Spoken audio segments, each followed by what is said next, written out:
Hello again, everyone. For my second video, I'd like to talk about a book that I read not too long ago. Um, and it's the book The Case for God. I'm not getting a good picture of it right now, but it's by Karen Armstrong. And I really don't know what to make of her. She really fascinates me. For those of you who don't know her, she obviously is arguing on the side of this debate, on the side of theists. And, but I believe she rejected Catholicism. I'm not sure if she has reaccepted Catholicism or if she is just a theist in general without any affiliation. I probably should have looked that up before talking about this, but too late now.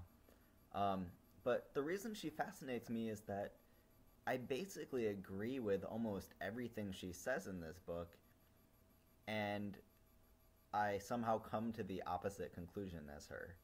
So there's these questions out there like, oh, if you could meet with one famous person, who would it be? And I really think I would meet with her because it just fascinates me that I can agree with someone on the details of what they're saying and come to a different overall conclusion. And I'd like to know more about what she thinks about certain things.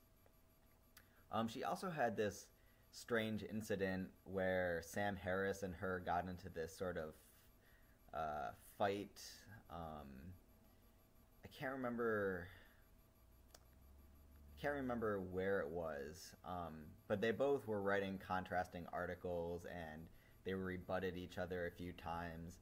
And that was sort of weird to me too. I actually wrote a very careful essay that I called it, I think, The End of Faith or The Case for God, why Sam Harris and Karen Armstrong actually are arguing for the same exact thing. And that's sort of what I'm going to talk about a little bit in this post. So I recommend this book to everyone, but mainly to theists because it's someone arguing on your side, but sort of arguing in a completely different way than I've ever seen before.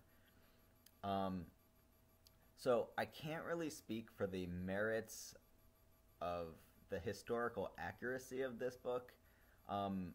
She has cited everything she's done. I sort of just am trusting that her sources are valid. I haven't done too much research into that, but I think it's pretty sound. So the main thesis of the book is that in the pre-modern era, which she considers the modern era to have started during the scientific revolution. And she says before this era, there wasn't really such a thing as atheism as we know it today. And there wasn't such a thing as literal interpretation of scriptures either. And both of these were born out of this sort of need for scientifically exploring what is true in the universe. And so you get these two extremes, atheism and literalists, and both are born out of the same exact thing. So she writes an entire book on it, so I can't really summarize it accurately in just this one phrase, but I want to read a few examples of why I'm so fascinated by her. She writes a chapter about faith, and here's what she has to say. We know very little about the historical Jesus, since all of our information comes from the texts of the New Testament, which were not primarily concerned with factual accuracy. I feel like most theists would disagree with that statement. But here someone is arguing the case for God and saying look, these texts are not accurate. Here's another piece of blasphemy in this book. Even though Paul and the evangelists all called Jesus the Son of God, they were not making divine claims for him. They would have been quite shocked by this idea. They did not believe that Jesus was the Son of God, is what she's claiming in this book.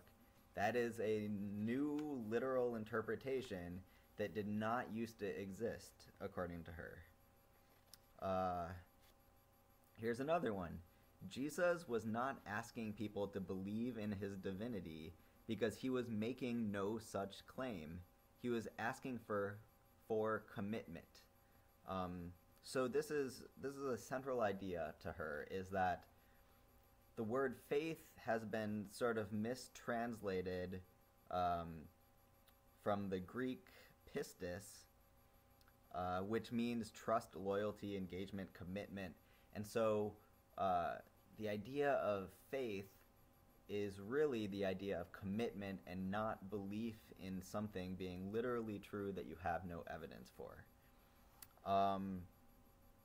And then just one more.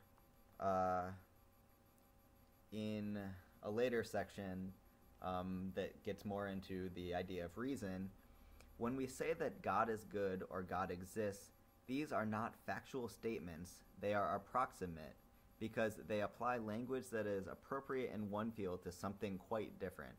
The statement that God is the creator of the world is also analogical, because we are using the word creator outside its normal human context. Again, she's arguing the case for God, but she's saying God exists is a meaningless statement, because if you try to define God, then all of a sudden all language that we use about humans doesn't apply to him, including the term exist. So I haven't seen any YouTube videos or really even articles about this book, and I was curious if other people read it, what they thought about it. I'm particularly interested in what theists thought about it, because to me, this entire book argues the point of atheism, and I can't fathom why it's called The Case for God. So, if you have an answer for that, I'd love to hear it.